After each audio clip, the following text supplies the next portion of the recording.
what was your perception of consulting before joining, and then what was it like in that first year? Even throughout the interview process, Paul, I had no idea what they did. What does a consultancy do? My mother-in-law still asks, "What do you do?" And I still look at my wife and she says, "He's a this." I'm like, I haven't done that in 6 years. And I'm like, so I didn't really understand what they did. I didn't understand. Like, my friend who I'm going to meet after this interview said, "Yusuf, you got to go in and just meet the partnership. I know you've started your own company again. Like, just go meet." I'm like, "Chris, you at my launch party and you want me to come in for an interview at a company and shut this thing down?" He's like, "Just do it." It's like, "Okay, fine. Because you're my friend and I trust you and I value your perspective. I'm going to go do it." And so they're asking me like, "So Yusuf, like, what do you do? What can you do? Have you done?" I'm like, "I've done this, I've done that." They're like, "You've done so many things. Like, what are you good at? How would you fit in here?" I'm like, "Well, what do you do?" And like, big words. I do this and this transformation and that and customer experience transformation. I was like, "What do you make?" They're like, "Can you make personas?" I'm like, "Yeah, okay, but for what?" And it was a really interesting thing. So I think the interview process was like 6 months, 2 business cases, a test, met 9 people. And I think we both finally agreed, like, "I don't really know what you do. And they're like, "I think you have the raw ingredients to do something great here." And I'm like, "I don't think you really know what you do yet because you're a new group within this thing. Let's just figure it out together." And I gave myself 6 months. I'm like, I'm going to run my company for 6 months. If this thing fizzles, fine. I still got that. And so my first impression was I couldn't understand how you structure. What's your departments? What are the service offerings? How are they different? What does it mean? I went on your website. So are you this? No, we're not that. That's the US. They do this. Okay. Like, very confusing. I'm like, this is clearly designed to be this way a little bit. So then that was my first impression. And then when I got in, I was like, "Oh, you're a small little company inside a really big company. And there's so many small little companies inside a big place. I get it. Okay, I get it now." So we were a small company that offered these few services. But then we needed all the other companies to co-pitch with us so we could have broader set of services that we could offer our clients. And then I felt at home because I'm like, "Oh, I feel like I get to work at a small company again," because I was worried that this big enterprise would swallow me up. But I've only worked at small to medium-sized companies and I loved it. But now I work at this massive place. But it's actually still just a small company because it's a private partnership and a series of partnerships that make this thing a whole. And so now I describe it as, "Hey guys, it's a shopping mall. You can come in there. It's the Dubai Mall. There's so many different shops. You don't actually work at the mall. You work at a different shop at the mall. That's it. So you can choose your shop that you want to work at. You sell different things. You work with different people, but you're all kind of under the same umbrella." So that's kind of how I describe it today. So you got to find the shop with the things that you want to sell and the place you want to work at. So that's kind of what I've come to understand it to be. And I've also come to understand that it's hard for consultancies to build silos and present themselves as individual service offerings, because that actually limits the deal size at the end of the day. When you sell an integrated offering or a series of services, your deal size is much bigger. You want to do that. A transformation isn't just like a tax project, right? It's an integrated thing between multiple lines of service that come together. So it's very interesting from the outside in. It's still more interesting from the inside looking out. So that's my answer. My first 6 months in consulting, first 6 months, I had no idea what people were saying. I was just like, huh? What are they talking about? Occasionally I'd be in rooms with like a sales coach and they would just get up and like, "Can somebody just like explain to me what we just talked about?" I love that. But most of the time, because a lot of the subject matter experts or people I would be in rooms with, I had to just learn the taxonomy, the lingo. And I think the example that you were taking earlier just reminded me of something, is when we travel to a new country and let's say you learn a few phrases in their language. The moment you speak in that language and say, je m'appelle Paul or whatever, they immediately lean in and they're like, oh, this person is making an effort. And then they want to lean in and learn about your language. Yeah. That's literally what we're doing. As creatives, when we go talk to, the subject matter experts in their language, we're like, yeah, but, let's say you're talking to some finance guy and you're like, okay, so if we bring in, this is the revenue, okay, what's the gross profit? What's the bottom line here? And you're talking, and they're like, wait, what? And they're like, wait, I'm interested in who this guy is. And then it's the same thing. Once you lean in and take a chance and show that you care about what they care about, then they'll want to care about you. So that goes to that first part. You're not being self-serving. You're like, I'm genuinely interested in what you do. Yeah. And so you're taking that. So, okay, hold on. So that's kind of what played in my brain for a second as you were describing that story. But so what are the things that you started to notice that were being done differently? So now you've joined, and first, obviously there's a haze. There's like this cloud. What the hell is going on? And you're putting the pieces together. And now when you finally start to actually do the work, what are the things that you're noticing very different from? Are they different? Are they the same from all the things that you've done in the past? Half jokingly, I had never spent so much time in slide software before. Like it was PowerPoint, then it became Google Slides, and I didn't realize how much of everything we made would ultimately be in slides, because I had, 3 years before that, the stuff I made, everyone would see in their household, on television, at a bar, at a home, on a billboard, something on their phone, like mobile apps for Kudo and websites for commerce platforms. Like everyone could see my work that I was leading or participating in or whatever it may be. But everything we did ended up having to go into slides. That was a big whoa moment. And there was also so much pontification about things that then had to be captured and articulated in slides, a point of view, industry benchmarks. And, I was like, well, this was all very fascinating. And my questions then in my head were like, who writes this information? Where do you get this information from? How do we tailor this information so that it's actually relevant? Like, what's the so what of this, so that the reader of this content or the recipient of it will be able to be either some sort of reaction that is a favorable reaction, versus like click next slide, right? Those were the things. And then when one of the other major things that I realized is because I joined a new group, Experience Consulting. It was born like that year, or maybe half a year before that. I was like the 10th person they hired. So I was like doing 3 things. One was I was learning the whole environment of PwC.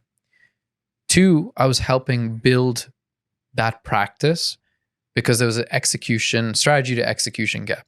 I came from a world of turning strategy work that was now brand and marketing strategy and software, because I was a format, which is one of my best experiences, into tangible outputs that people could use and feel and touch and see value from.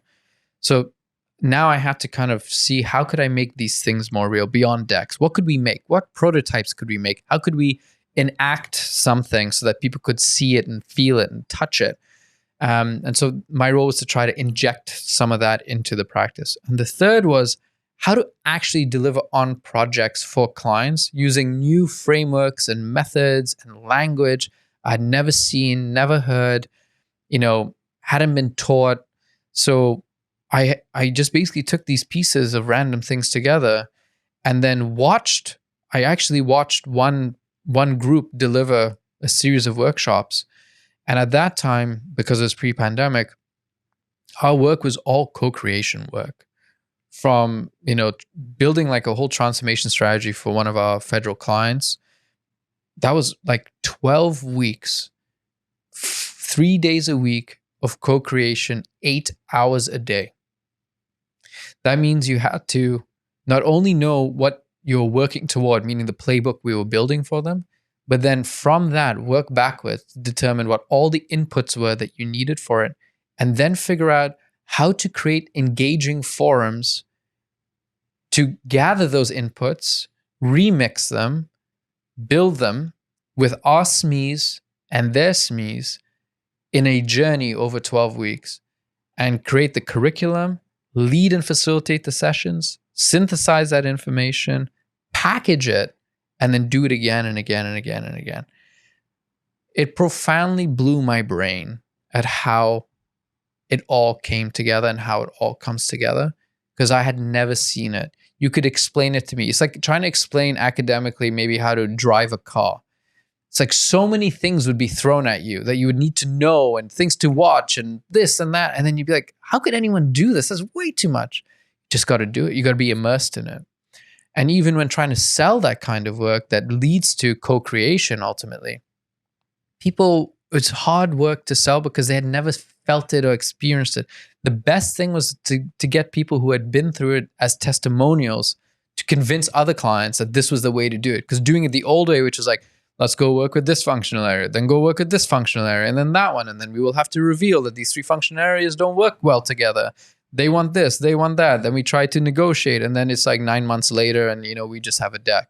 This is in 12 weeks. They had a transformation strategy that they executed over 3 years that helped them all the way through the pandemic, because we had done it like in 2017. So phenomenal way of learning and working. Again, all the new language, new methodologies, new frameworks, all coming together. And then me being able to bring all my tools and all my experience and all my vocabulary to the table. It was bliss, quite frankly, because I was learning and then I was giving, and it was creating value, and other people were learning from me and I was learning from them. So it was harmonious, but it was extremely tiring work, because to be in learning mode and delivery mode, is fatiguing, right? So I think you kind of described the what of that you guys were doing a workshop and you were part of that, and subject matter experts were involved. I think it'd be good to just zoom out for a second and explain, why was this even happening? Why were you doing this workshop? What led to you doing the workshop in the first place? And what came out of the workshop? And why did the client invest their time and money? Because the joke is, well, we don't want a PowerPoint deck, right? At the end of it. So there was so much value created. So let's spell it out for the people listening. We zoomed in too quick. You don't have to take names if that's... Yeah, I'll try. I mean, that's what I'm filtering through my head at the moment. So the context in the story goes that, a federal agency came to us and was like, look, we need to change the way the original brief before it was reframed was, we believe we have a strategy to transform real estate, property, and I think that it would be very valuable ultimately to the citizens of Canada if we were to optimize our real estate portfolio, and etc. What we realized was that means that there's a material shift in how people would have to work and behave. What you and I may take for granted, like being able to open a laptop at a coffee shop, have access to all our documents and files and materials, be able to chat in real time, be able to book meetings with people on our team across the country, across departments, across everything else, those core capabilities didn't exist.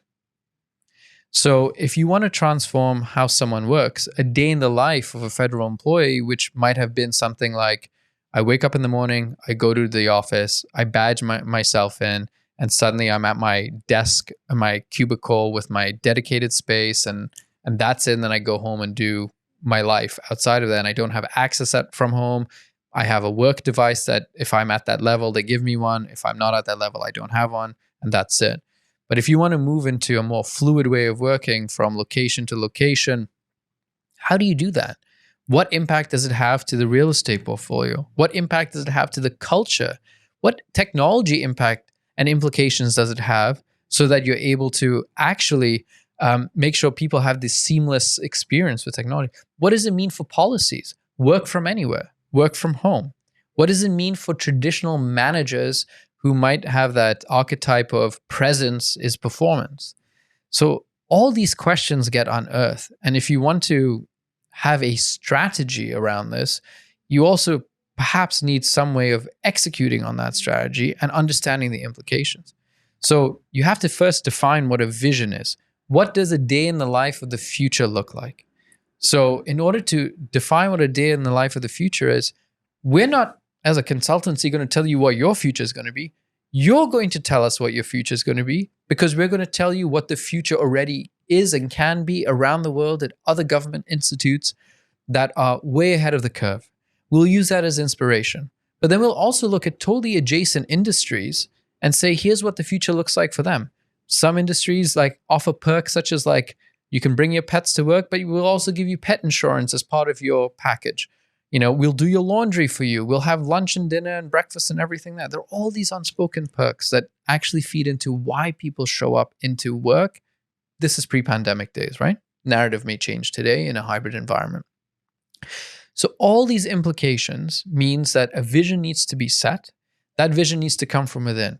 That vision needs to be coming from within. It needs to come from people who influence policy, that influence real estate, that influence interior design, that actually do the work across departments. So you need representation from all the departments to participate, and at each rank, for the person who just became a full-timer to the person who's a director. So together, we take them on a journey to define the vision. And then from there, we've assessed that current state and are able to articulate it. And we say, here's how you crawl, walk, and run to your vision state. And these are all the things in the sequence that need to happen on your roadmap.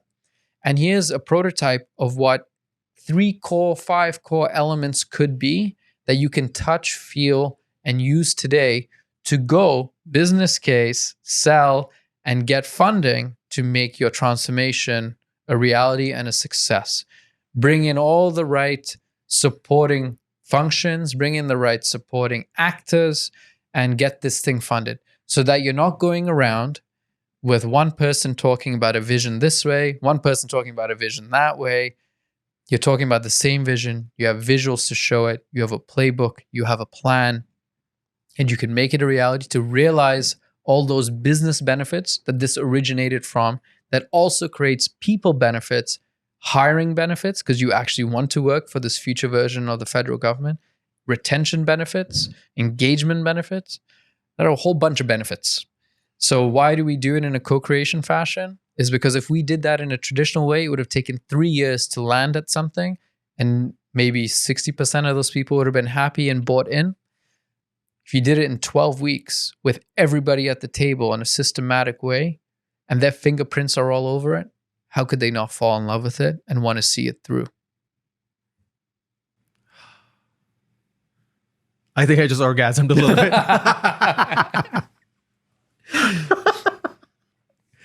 Now tell me one iota of that resembles an agency world. Zero.